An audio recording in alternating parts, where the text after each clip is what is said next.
안녕하세요. 대치동 빅마우스입니다. 저는 대치동에서 수능 국어와 또 정시 시즌 때 정시 컨설팅을 해주고 있는 강사 겸 원장입니다. 여러 해 동안 수능 국어 지도를 해오면서 제가 이제 느끼는 건 뭐냐면 6평이 제일 힘든 이벤트다라는 거예요. 6평을 전후로 해서 그 시기, 약 중반기에 해당하는 5, 6, 7, 8월이 정말 강사로서도 제일 힘들고요. 또 수험생도 제일 힘든 시기라고 할 수가 있겠습니다. 사실은 이 수험 생활의 성패가 갈리는 시기가 바로 이 중반기라고 할 수 있습니다. 5, 6, 7, 8월이 바로 수험 생활을 좌지우지하는 아주 킬링 포인트라고 할 수 있는 거죠.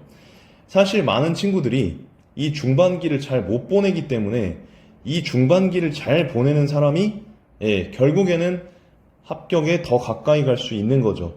그런데 안타깝게도 이 중반기에는 중간 보스가 자리하고 있습니다. 바로 6평이 기다리고 있어요.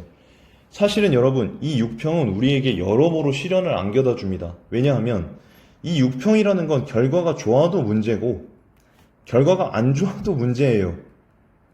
쌤, 결과가 안 좋아서 문제라는 건 알겠는데 결과가 좋아서 문제라는 건 대체 뭔 얘기입니까? 지금부터 말씀을 드려볼게요.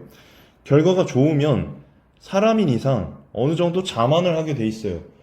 그 이전에는 국어를 평상시에 3시간 정도 공부를 하다가도 6평 결과가 좋으면 1시간, 2시간으로 줄이는 경우가 굉장히 많습니다. 그렇게 되면 어떻게 돼요? 네, 공부량이 줄어들게 되니까 제가 중반기가 제일 중요하다고 말씀드렸잖아요. 중반기에 공부량이 줄어들게 되니까 9평 성적이 안 나오게 됩니다. 9평 성적이 안 나오게 되면 어떻게 돼요? 걱정이 많이 들게 되면서 마지막에 스퍼트를 내줘야 되는데 스퍼트를 내지 못하고 수능 때 좋지 않은 결과를 받게 될 가능성이 커요. 연결고리가 이렇게 됩니다. 대다수의 경우에. 그리고 결과가 좋지 않은 경우는 어때요? 예상하셨다시피 걱정과 스스로에 대한 의심을 하게 됩니다. 이렇게 되면 당연히 역시 공부량이 줄어들게 되고 9평 때 성적이 잘 안 나오게 될 가능성이 높고 그럼 당연히 걱정을 하게 되고 그해 수능은 다시 망치게 되는 것이죠. 그러면 제일 중요한 게 뭐냐면 6평 성적이 중요한 겁니까, 여러분? 6평 성적은 중요하지 않아. 왜냐면 결과가 잘 나와서 자만을 해도 수능이 망하고 결과가 안 나와서 걱정을 많이 해도 수능이 망하기 때문이에요. 그래서 6평 결과가 중요하다. 이거는 잘못된 통념이고요. 뭐가 중요하냐면 바로 이 부분이죠. 5, 6, 7, 8월의 공부량이 확보가 될 것이냐, 안 될 것이냐. 이게 가장 중요한 포인트라고 할 수가 있겠습니다. 무슨 말인지 아시겠습니까? 그러니까 6월 평가에 관계없이 5, 6, 7, 8월, 이미 5월은 거의 지났으니까 6, 7, 8월 이 중반기를 어떻게 하면 잘 보낼 수 있을까? 이거를 6평 전 2주 동안 열흘인가요? 열흘 동안 최대한 연구를 하셔야 된다는 얘기를 하고 싶습니다. 그럼 대체 뭘 어떻게 해야 되느냐? 제가 누구도 알려주지 않는 솔루션을 제시해 드리겠습니다. 바로 뭐냐면 여러분 6평을 보고 나면요.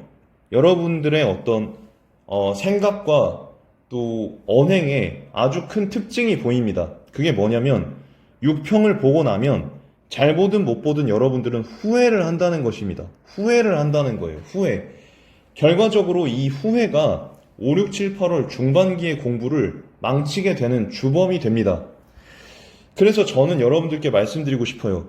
6평 전에 뭘 해야 되냐면 6평 전에 미리 후회해라. 미리 후회할 리스트를 작성해봐라. 이렇게 말씀을 드리고 싶습니다. 뭐라고요? 6평 전에 미리 후회할 리스트를 적어봐라. 이렇게 말씀드리고 싶습니다. 자, 그게 대체 뭐냐? 궁금해하시는 친구들이 있을 거예요. 거기에 대해서 말씀을 드리겠습니다. 여러분들이 6평을 보고 나면 잘 보든 못 보든 공통적으로 하는 후회를 제가 4가지만 말씀드릴 테니까 여기에 대해서 여러분들이 한번 진지하게 생각해 보시고 댓글로 저에게 고민을 주시거나 아니면 카페로 와서 저에게 고민 상담을 해주시길 바래요. 아시겠죠? 첫 번째로 가장 많이 하는 후회가 뭐냐면 수특 문학 작품을 제대로 보지 않아서 연계 체감을 느끼지 못한 것을 후회합니다. 수특 문학 작품을 제대로 보지 않아서 연계 체감을 느끼지 못한 것을 후회합니다. 그러면 이 후회를 미리 방지하기 위해서 어떻게 해야겠어요? 바로 지금 남은 열흘 시점에 수특 문학 작품을 1회독을 돌려주는 걸 추천드립니다. 1회독을 돌릴 시간이 없다고 한다면 리스트를 쭉 넘겨보거나 수특 교재를 쭉 넘겨보면서 내가 특히 잘 이해가 안 되는 작품들이 있지. 이해가 안 되는 작품들. 아직 수특 문학을 1회독을 못한 친구들, 특히 고3 친구들 같은 경우는 잘 이해가 안 될 것 같은 작품들만 골라서 보셔도 돼요. 아시겠죠? 이미 1회독 이상을 한 N수생들이라면 여러분들이 어렵다고 느껴졌던 작품들을 꼭 다시 한번 복습해 주실 필요가 있겠습니다. 특히 소설과 고전소설과 현대소설의 경우에는 해설지 뒤편에 있는 전체 줄거리 있죠? 그리고 해제 부분을 꼭 참고하셔서 파악을 해 두시기를 부탁을 드립니다. 추천을 드립니다. 아시겠죠?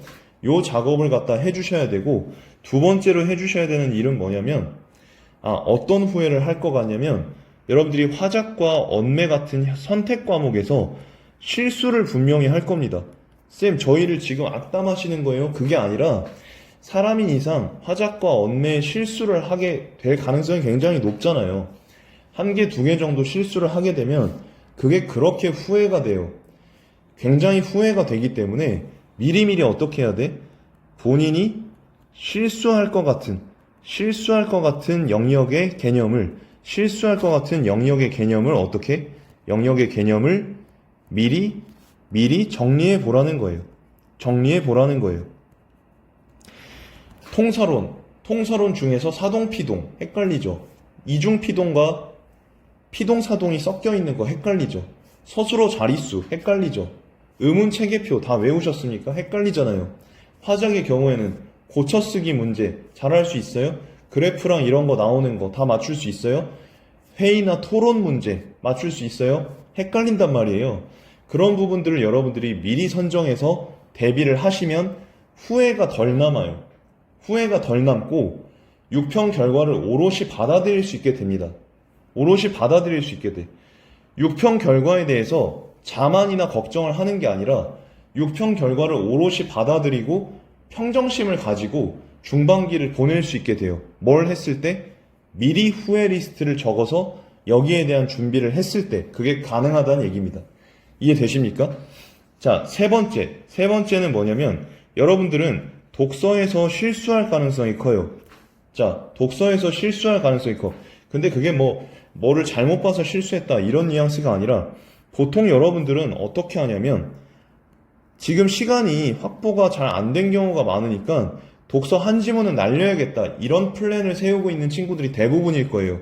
그런데 저는 여기에 대해서 절대 비추드립니다. 한 지문을 날리고 다른 걸 다 맞자 이건 현실성이 떨어진다는 얘기예요. 그럼 어떻게 해야 되냐면 한 지문을 제끼지 마시고요. 지금 세 지문이 있을 거예요. 독서론 제외하고. 독서론도 만약 틀릴 것 같으면 독서론도 미리 보셔야겠죠. 기출지문에서 독서론만 모아서 풀어본다든지 이런 노력을 미리 기울일 필요가 있다는 얘기입니다. 독서론 말씀을 잠깐 드렸고 독서론 제외하고 나머지 세 지문에 대해서 말씀을 드리면 세 지문의 첫 번째 문제하고 두 번째 문제 그리고 어휘 문제는 여러분들 어느 정도 노력하면 맞출 수가 있습니다. 상반기에 공부를 열심히 해왔다면 이걸 충분히 맞출 수가 있어요. 한 지문을 날리지 마시고 대충 읽더라도 시간이 없어서 세 지문을 대충 읽더라도 최대한 첫 번째 문제, 두 번째 문제, 어휘 문제는 맞출 수 있도록 여러분들이 열흘 동안 단련을 해보셔요. 그러면 여러분들 지금보다 훨씬 더 이 성적도 오를 가능성도 높고요. 시험이 끝난 이후에 후회가 들지 않습니다. 한 지문을 통으로 날려버리면 뭘 해보지도 못하고 끝난 거기 때문에 굉장히 후회가 들어요. 모의고사의 의미가 뭡니까? 바로 내가 공부한 것들을 어느 정도 쏟아낼 수 있는지, 현장에 가서 쏟아낼 수 있는지를 봐야 되는 건데 한 지문을 다 날려버리면 그 해당 영역에 대해서는 경험치를 쌓지 못하게 됩니다. 그쵸? 제가 강조드리고 싶은 게 그거예요. 그러니까 저는 사실 여러분들이 좋은 대학에 합격하고 이런 것도 중요하지만 여러분들이 과정상에서 최선을 다할 수 있는 경험을 해보셨으면 좋겠습니다. 왜냐하면 여러분들 자신감이라는 게 어떤 좋은 결과에서 비롯되는 게 아니더라고요. 제가 경험을 해보니까. 결과가 아무리 좋아도 과정상에서 내가 최선을 다하지 않았는데 그냥 요행으로 좋은 결과가 나오면 진정한 트루 컨피던스, 진정한 자신감이 안 나오더라고요. 진정한 자신감이 확보되려면 과정상에서 최선을 다하는 사람이 되어야 돼요. 그래서 과정상에서 최선을 다하기 위해서 여러분들이 이 노력을 해주셔야 된다. 이런 말씀을 꼭 전해드리고 싶습니다. 자, 마지막 네 번째는 여러분들이 요 작업을 좀 해줬으면 좋겠어요. 강사들이 보통 수특 독서나 수특 문학에서 나올 만한 걸 찍어주죠. 여러분들은 그 찍어주는 걸 그냥 수동적으로 공부를 하게 됩니다. 그런데 여러분들 결국에 수험장에 들어가야 되는 건 여러분들 자신이거든요. 그렇기 때문에 여러분들이 수특 독서하고요, 수특 문학에서요, 수특 독서하고 수특 문학에서요, 나올 만한 지문들을 여러분들이 미리 찍어보시면 좋겠습니다. 미리 찍어보세요. 그러니까 이 찍어보면 좋은 점이 뭐냐면, 찍은 작품이 실제로 출제가 되면 뭐 더 좋은 거고, 실제로 출제가 되지 않더라도 내가 나올 만한 걸 찍어보는 그 과정에서 이 요즘 트렌드도 고려를 해보게 되고요. 그리고 최근에 안 나왔던 영역이 뭐지? 안 나왔던 작품들이 뭐지? 뭐 여러 가지 생각들을 하게 된다는 거예요. 결과적으로 조금 더 능동적이고 주체적인 공부를 할 수가 있게 됩니다. 그리고 어쨌든 수특 독서와 수특 문학을 건드려 봤기 때문에 후회가 남지 않아요. 과정상에서 이 불순물이 남지 않고 완전 연속 비슷하게 여러분들이 좋은 과정을 보낼 수가 있다는 얘기죠. 오늘은 이렇게 네 가지에 대해서 말씀드려봤는데요. 정리를 해보겠습니다. 먼저 여러분들이 6평 결과에 대해서 부정적인 영향을 받지 않고 5, 6, 7, 8호를 제대로 공부를 할 수 있으려면 6평 전에 미리 후회할 리스트를 만들어 보는 겁니다. 그래서 역설적인 얘기지만 미리 후회하고 6평 이후에는 후회하지 않는 것을 목표로 해야 된다는 겁니다. 미리 후회하지 않고 결과를 오롯이 받아들이면서 평정심을 갖고 이 중반기 6, 7, 8월을 보내는 것이 여러분들의 수험 생활을 아주 멋지게 만들어 줄 겁니다. 그리고 이 네 가지 수특 문학 작품을 꼭 보셔라. 그리고 연계 체감을 할 수 있도록 노력하셔라. 두 번째는 선택 과목에서 본인이 실수할 것 같은 영역의 개념을 미리 정리해봐라. 세 번째는 독서를 한 지문 제끼는 전략으로 가지 말고 세 지문을 다 읽고 첫 번째, 두 번째 어휘 문제는 맞출 수 있도록 연습을 해라. 그리고 결과를 생각하지 말고 과정상에서 최선을 다하는 경험을 해봄으로써 중반기와 하반기에 있어서 자신감을 확보해라. 네 번째는 수특 독서와 수특 문학에 대해서 나올 만한 지문을 찍어보고 거기에 대해서 여러 생각을 해보면서 후회를 남기지 않는 그런 준비 기간을 보내라. 이렇게 네 가지를 말씀드릴 수가 있겠습니다.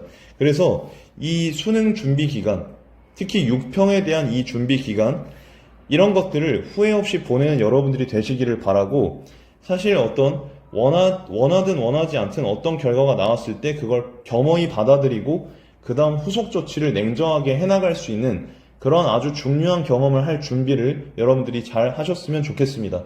대치동 빅마우스는 계속해서 여러분들을 응원하고 있을 거고요. 여러분들 고민이 있으실 경우에 댓글로 남겨주시면 거기에 대해서 친절하게 답변을 해드리겠습니다. 댓글도 이제 곧 답변을 드릴 거예요. 그럼 다음 영상에서 더 좋은 영상으로 찾아뵙겠습니다. 감사합니다.